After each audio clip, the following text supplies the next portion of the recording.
My son gets really excited when that envelope comes. To Ericka Worobec of Cecil, Pennsylvania, mail-in voting is more than just her civic duty. It's also a family ritual with her 10-year-old son.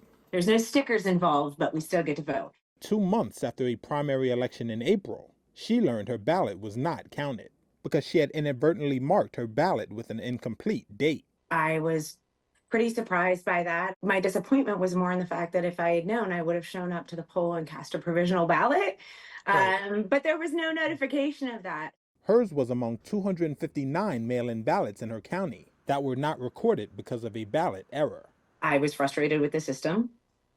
I felt it was un-American in the process.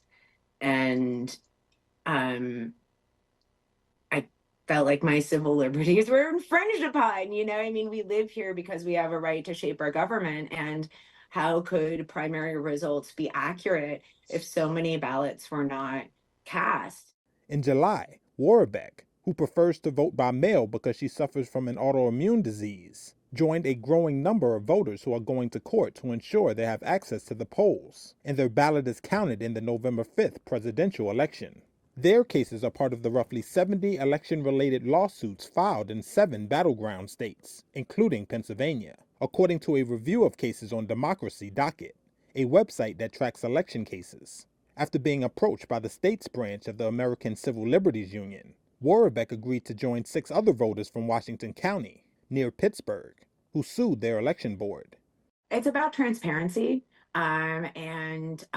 When you go and send in a mail-in ballot, there should be correspondence back to the voter to let them know that not only their ballot was received, but that it was also processed and counted.